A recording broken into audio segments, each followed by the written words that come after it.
Perkenalkan, nama saya Dana Julian Rahenda. Saya dari kelas IF21A. Di sini saya akan menyampaikan materi tentang penamaan ya pada sistem terdistribusi. Pada start awal di sini kita ada sistem terdistribusi. Sistem terdistribusi adalah sebuah sistem yang terdiri dari beberapa komputer atau perangkat yang saling terhubung melalui jaringan, bekerja sama untuk mencapai tujuan bersama. Sistem ini memungkinkan pengguna sumber daya secara efisien, meningkatkan keandalan, dan memberikan fleksibilitas dalam pengembangan aplikasi. Dengan pemahaman yang baik tentang konsep dan karakteristik sistem terdistribusi, organisasi dapat memanfaatkan teknologi ini untuk meningkatkan kinerja dan daya saing. Kemudian di sini ada definisi sistem terdistribusi. Sistem terdistribusi sekumpulan komputer yang saling terhubung melalui jaringan bekerja sama untuk mencapai tujuan bersama dengan saling berbagi sumber daya dan informasi.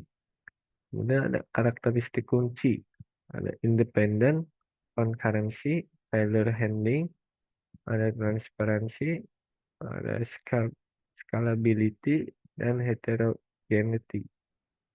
Kemudian ada manfaat utama, yaitu meningkatkan keandalan, fleksibilitas, efisien, dan skalabilitas sistem. Di sini ada karakteristik sistem terdistribusi. Yang pertama itu ada independen. Setiap komponen sistem dapat beroperasi secara mandiri dan tidak bergantung pada komponen lain. Kemudian ada concurrency, yaitu berbagai tugas dapat dikerjakan secara paralel dan simultan oleh komponen-komponen sistem. Kemudian ada failure handling, yaitu sistem dapat bertahan dan terus beroperasi meskipun ada komponen yang gagal atau mengalami masalah. Di sini ada tujuan sistem terdistribusi, yaitu skalabilitas. Skalabilitas sistem dapat dengan mudah ditambah atau dikurangi komponen-komponennya sesuai kebutuhan tanpa mengganggu operasi keseluruhan. Kemudian ada efisiensi. Sumber daya dapat dimanfaatkan secara optimal dan terdistribusi, meningkatkan produktivitas dan penggunaan infrastruktur. Ada keandalan, yaitu sistem dapat beroperasi meskipun ada komponen yang gagal karena ada redundansi dan kemampuan pemulihan.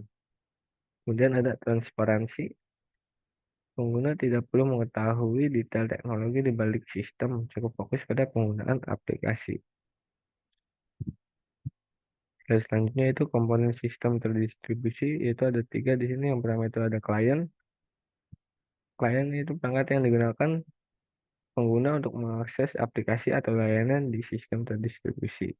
Kemudian yang kedua ada server. Server merupakan perangkat yang menyediakan sumber daya dan layanan bagi klien seperti pemrosesan, penyimpanan, dan komunikasi. Kemudian yang ketiga itu ada middleware. Middleware merupakan lapisan perangkat lunak yang memfasilitasi komunikasi dan koordinasi antara klien dan server. Dan di sini ada konsep penamaan dalam sistem terdistribusi.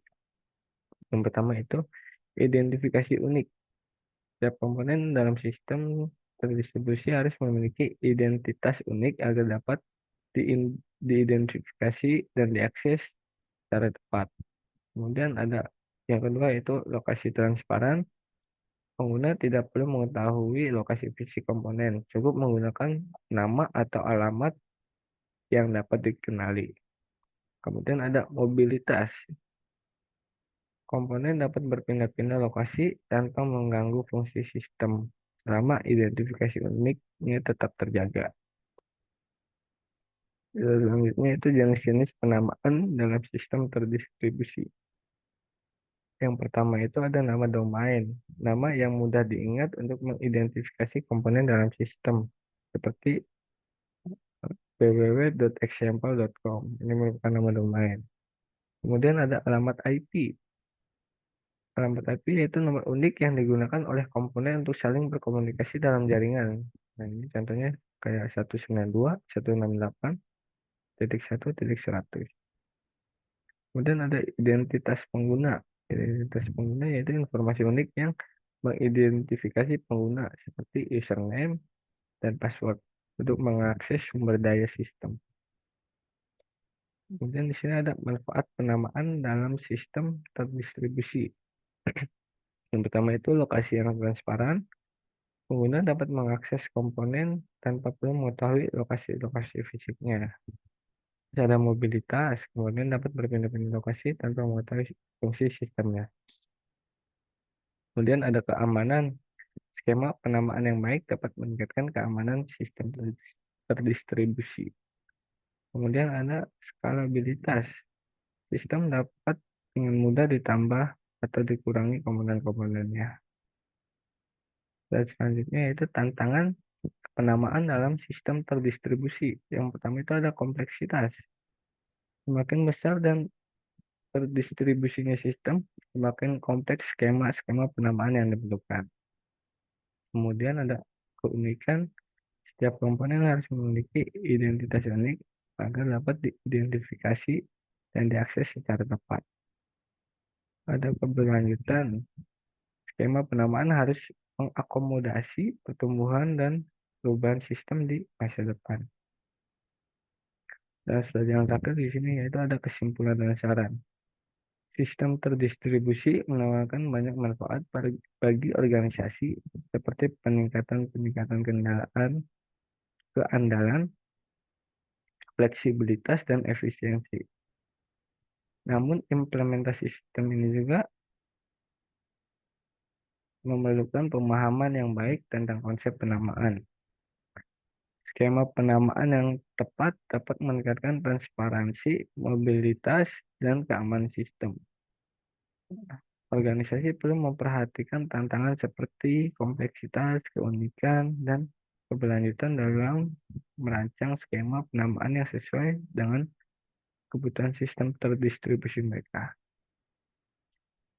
Ya, sekian untuk pemaparan materi tentang penamaan pada sistem terdistribusi. Kurang lebihnya mohon maaf. Terima kasih yang sudah menonton.